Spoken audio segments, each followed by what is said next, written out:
My name is Borg Vikanes, and I play in Bürtzen.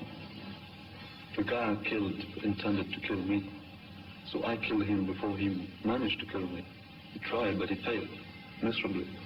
Obviously, he's dead.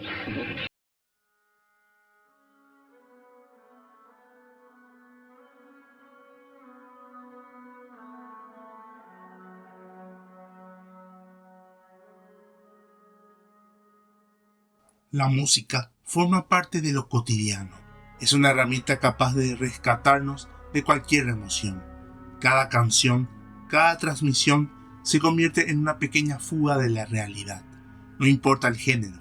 A veces nos volvemos devotos de un artista en particular, incluso sin conocer las sombras que se esconden detrás de su figura.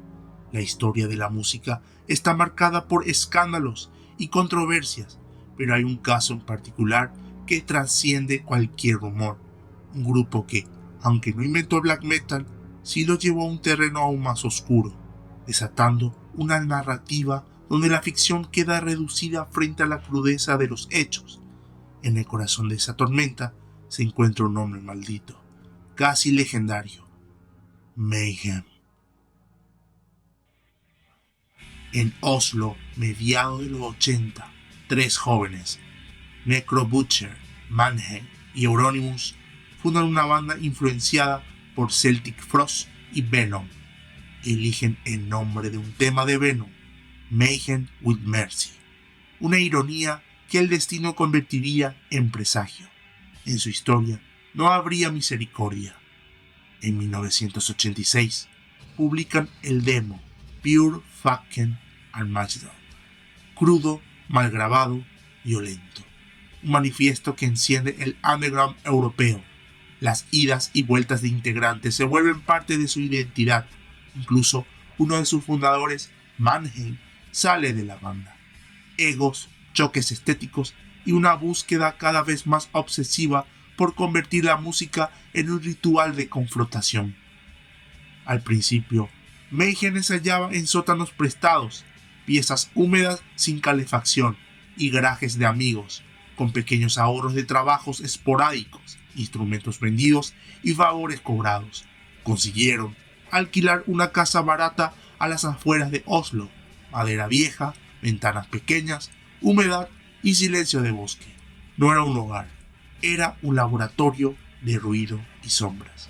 Con el tiempo, ese lugar se volvió un símbolo. Allí se compusieron riffs, se cocinaron ideas y se incubó una estética que iba más allá de la música.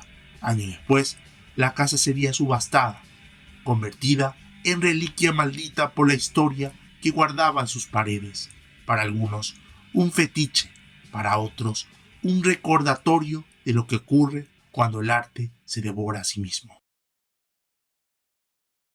Antes de hablar del profeta de la muerte, hay que hablar del que sostuvo el pulso. Hellhammer entró en 1988, frío, técnico, metódico. Su obsesión no era el escándalo, era la precisión.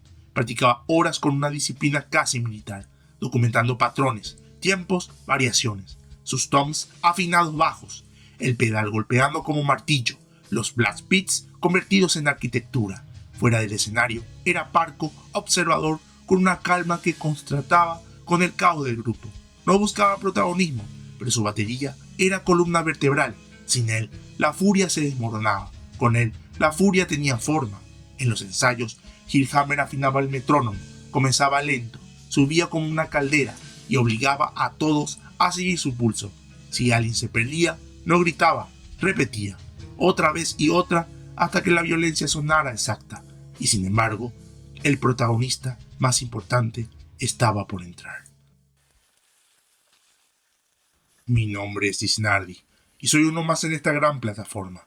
Estoy empezando a subir contenido relacionado con casos reales, análisis sociales y reflexiones sobre temas complejos como este. Si te interesa este tipo de contenido, no olvides dejar tu like, comentar y suscribirte. Muy pronto estaré activo en nuestras redes sociales para que estemos más conectados.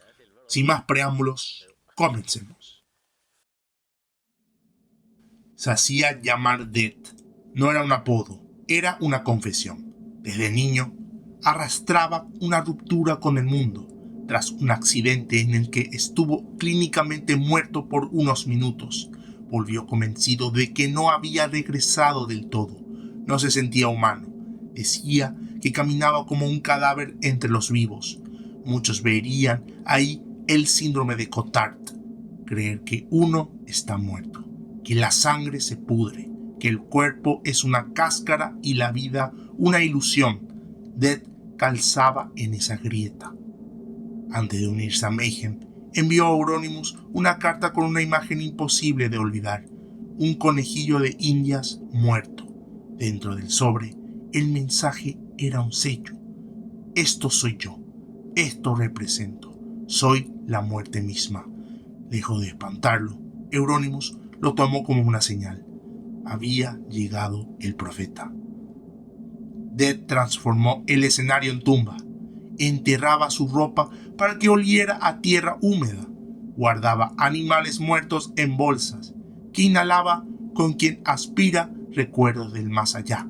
Se pintaba la cara no para parecer un monstruo, sino para desaparecer como persona. Frente a Hellhammer, practicaba cortes y desgarros como si el dolor fuera parte del canto. Todo debía ser auténtico, incluso el sufrimiento. 1990, el aire del local era pesado. Dead tomó una botella, la golpeó contra el costado del amplificador y el vidrio estalló en dientes brillantes. Se abrió el antebrazo con decisión, no un rasguño teatral, sino una herida profunda. La sangre salió a presión, salpicando a la primera fila. Algunos asistentes levantaron las manos y quedaron pintados de rojo. Otros retrocedieron con el estómago revuelto. Dead seguía cantando con la boca llena de gritos y metal. El olor a hierro se mezcló con el humo. Tropezó, pero siguió. En un momento, el cuerpo dijo basta. Sus rodillas se vencieron.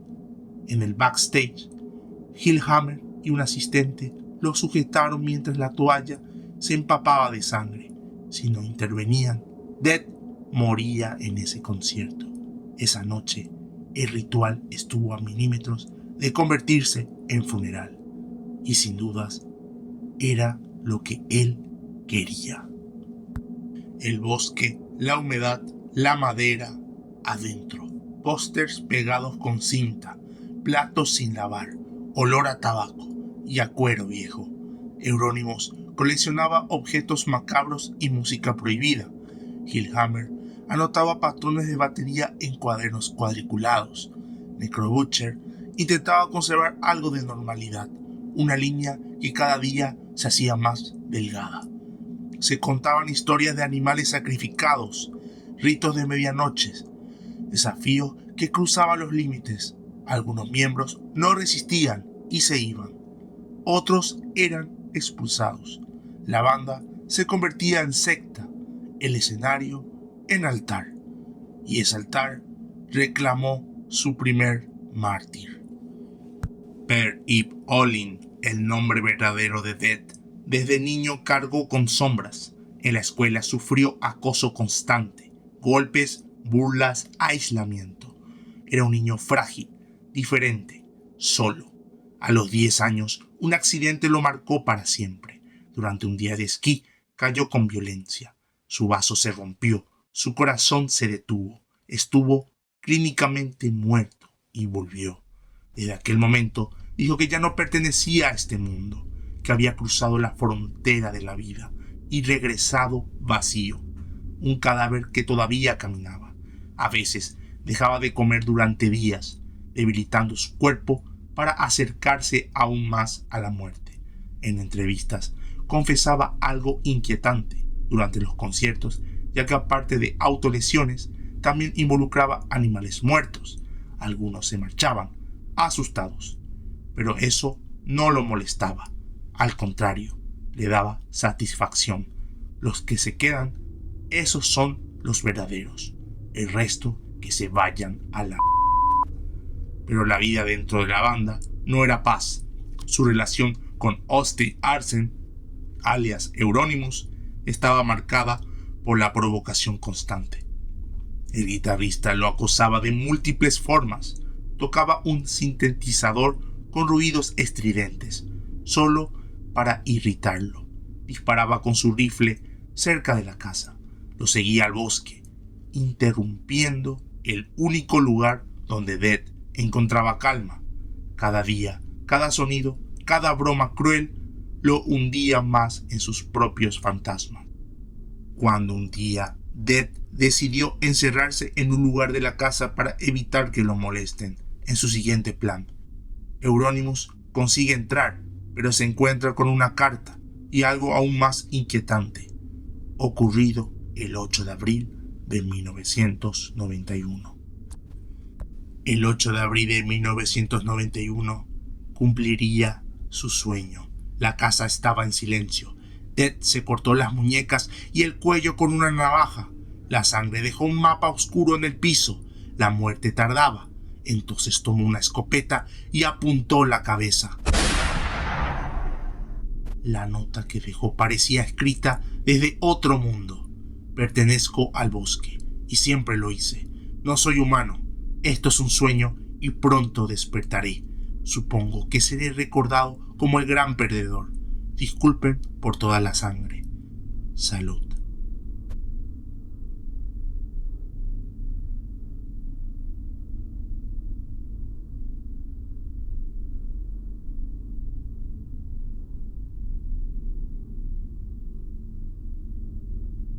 La noticia volcó la mesa del destino, pero lo que vino después fue más perturbador todavía.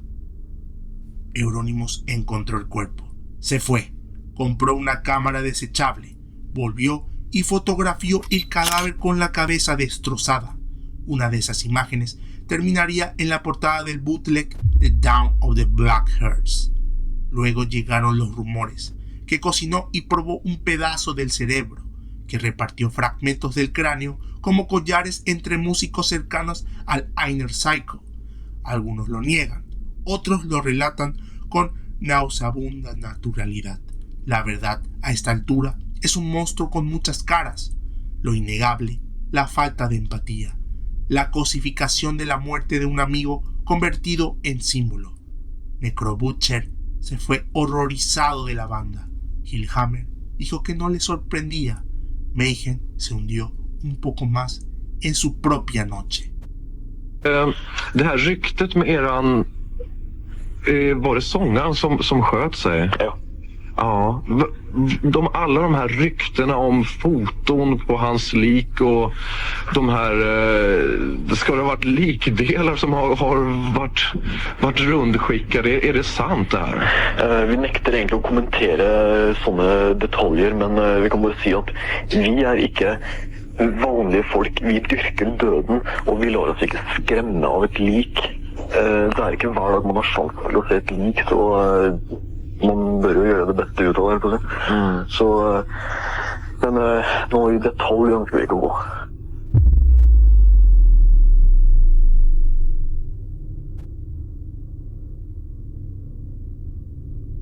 Muerto Dead, Euronymous se proclamó el sumo sacerdote de la oscuridad. Su reino terrenal fue Helvete, infierno, una tienda ubicada en un sótano de Oslo. Las paredes negras, las velas, los grafitis satánicos y los discos de vinilo creaban un santuario subterráneo. No era solo un local de música, era una catacumba ideológica.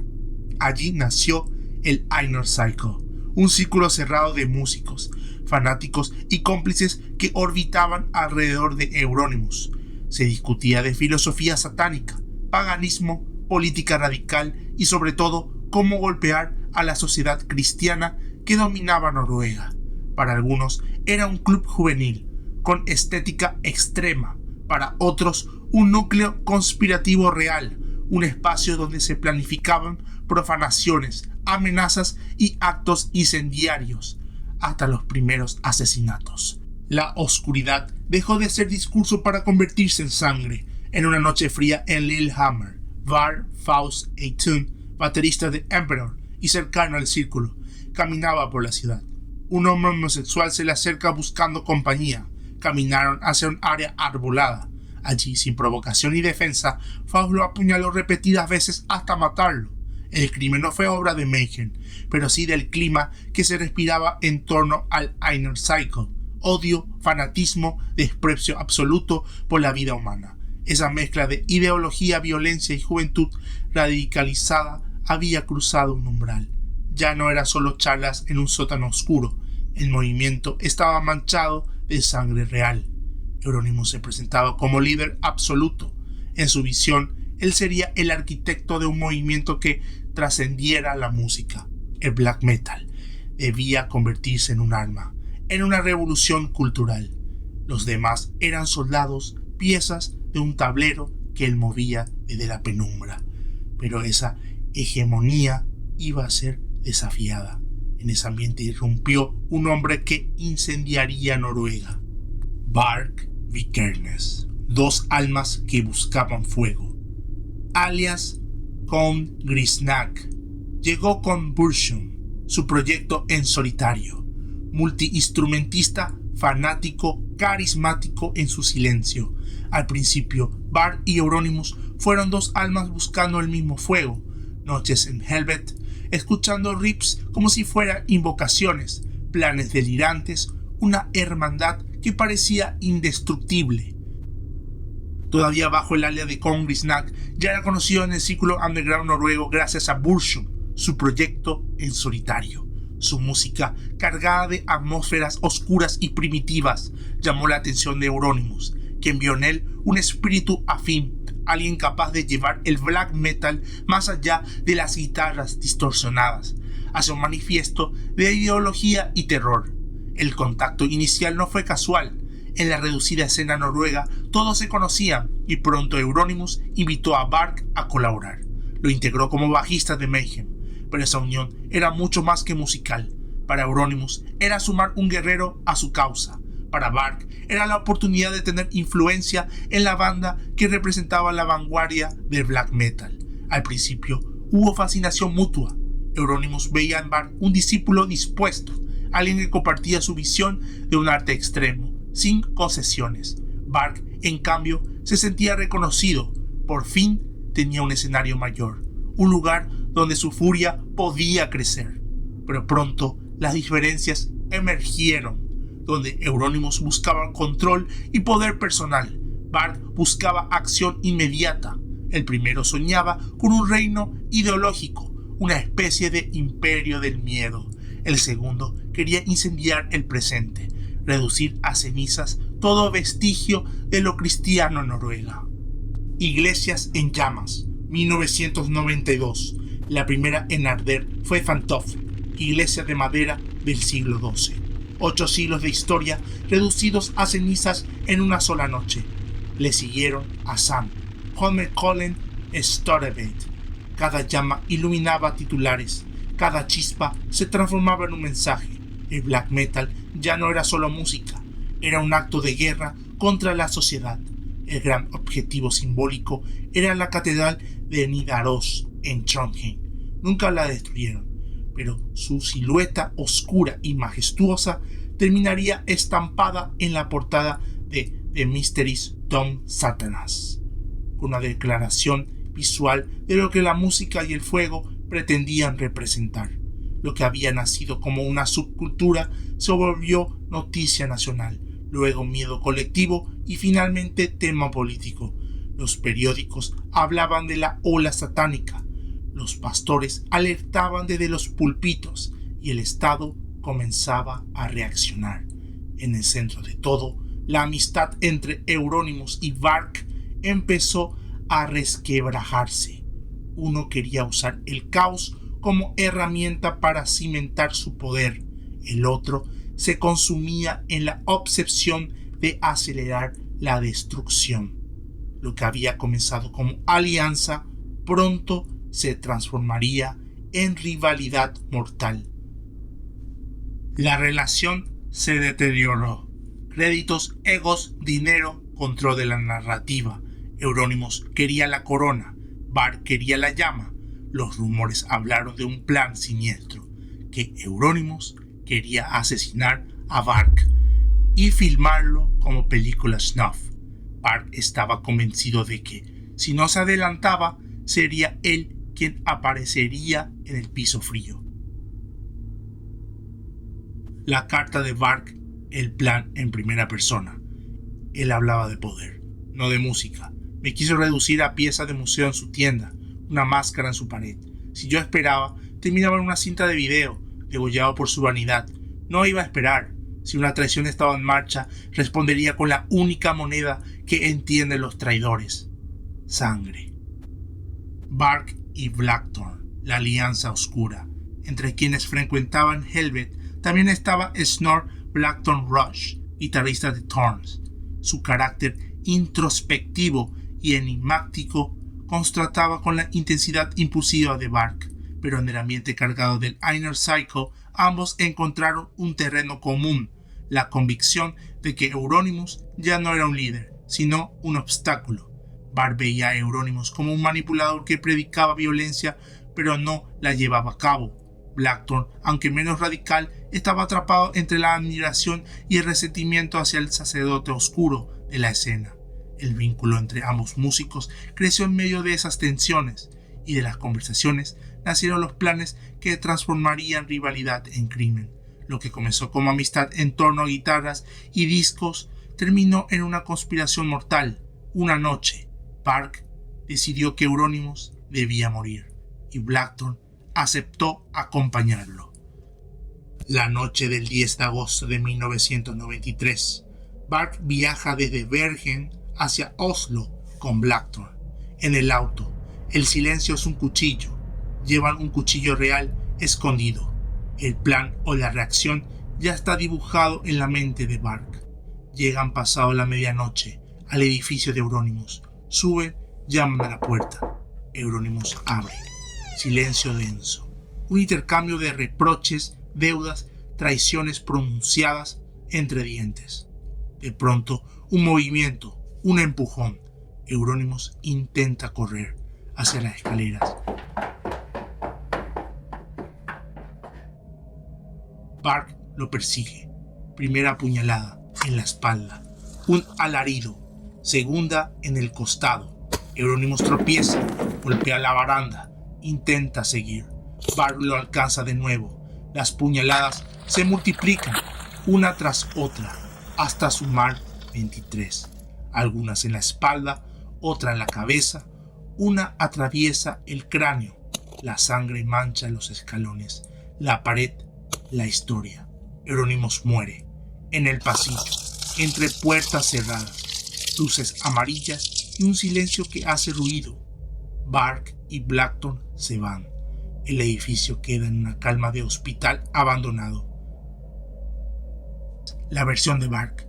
Antes, Bark decía que iba a resolver deudas y cortar lazos, que fue a hablar y a defenderse de un peligro inminente. Después, si no actuaba, yo sería el cadáver. Él me quería muerto y lo iba a firmar. Yo solo me adelanté. Lo dijo sin temblar. Para él no había asesinato, había supervivencia. La justicia pensó lo contrario. Comienza el juicio más mediático de Noruega.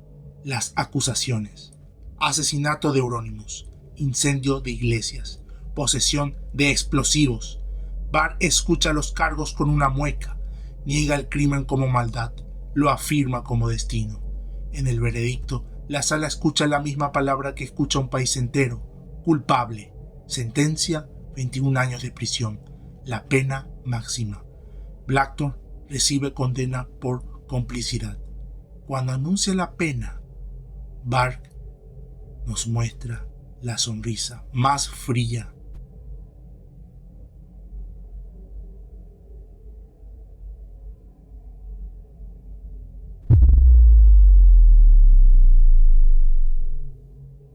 Dice que no se arrepiente.